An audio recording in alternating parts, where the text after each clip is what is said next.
So welcome back. So today we're going to talk about a very cool pair of shoes, and really it's about a brand of shoes, Alfred Sargent.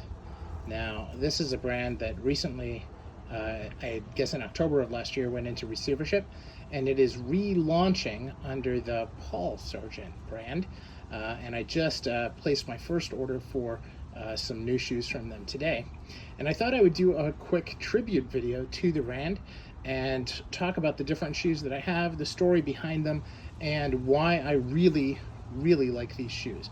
So this is, it's still September, so the gold laces are for cancer awareness, and so we won't talk about that, but there's a reason behind it. So let's talk about these shoes though. This is the Herrick II. It's on the 109 last, and it is a very cool reverse suede cap toe Oxford semi-brogue, right?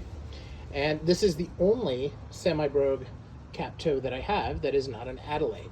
And the reason that I like it is because it is a very handsome shoe, and it has excellent sole work, but most importantly, it is extremely comfortable.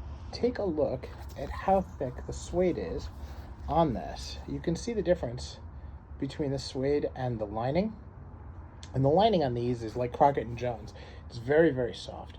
But this suede is fantastic. And on the tongue, I can feel that it's the outside skin of the suede.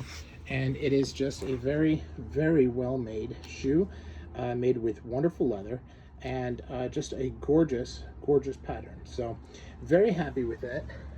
You know, it's hard to see the medallion in the suede, so hopefully the outside light is able to get that picture.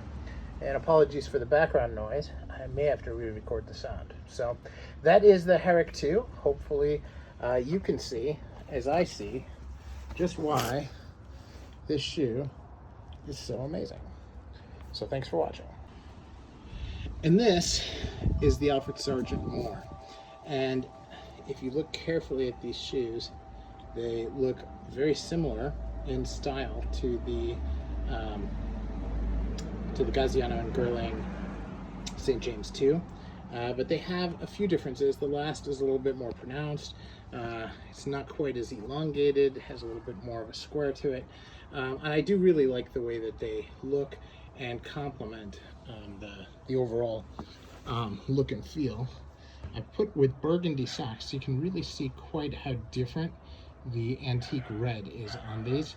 It's a very nice looking color, and the sole is just like the Herrick, part of the exclusive range.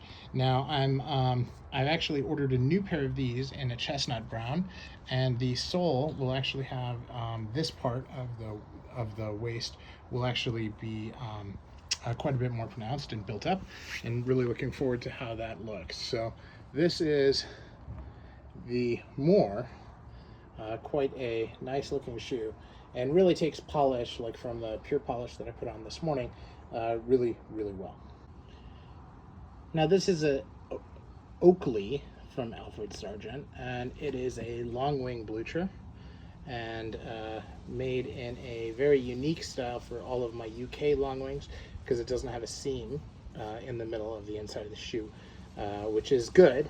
It's more like an American version, and in my mind this is an American style, and that actually looks really good. They've got this beautiful Scotch grain leather, and it just has this really good classic look to it, and it is a very good feel. Very similar fit to the Edward Green 202 last on this, and just very comfortable shoe. The leather is soft, but it takes the shine really well, and very happy with the way these are. They have this really cool day-night sole, which is almost impenetrable, and you can see the craftsmanship on them is pretty good. The country shoes from Alfred Sargent get a bad rap, but I've always been very happy with the couple pairs that I have. I'm not looking for the quality that I would get from like a Moore or one of their dress shoes, or certainly not from their hand grades, but I do like the way that they're put together. And these if you're comparing you know, the craftsmanship to a lot of other brands, they're still really top of the hill here. Now it does have a different piece on the vamp than it does on the sides. That is the one weakness that I see, but other than that, which is not uncommon, by the way, it's just something that I do prefer not to see. But a lot of makers just hide it by simply putting the blucher strap a little bit so that it touches, and then you can't see it at all. But anyway, that is my take on this shoe. It is a great shoe to have, and one that I do hope that they will bring back. Thanks much. So Alfred Sargent country shoes are also known for being incredibly durable, and this pair is one that I picked up for the durable portion. This is a veldtschoen shoe and is waterproof.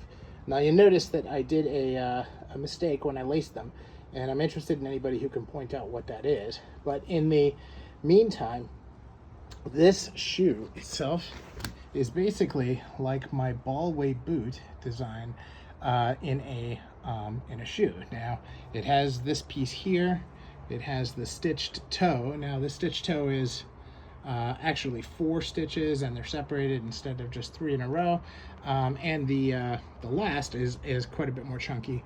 Now the sole is also, I mean, this is like an Ishton sole, but I believe this is the day-night version of it, and it's very thick, and it just does a wonderful job. So now, as we look at these, they are the veldtschoen construction is waterproof, and they don't even have a separate tongue. The tongue is actually completely attached to the sides, so it is a really good outdoor shoe.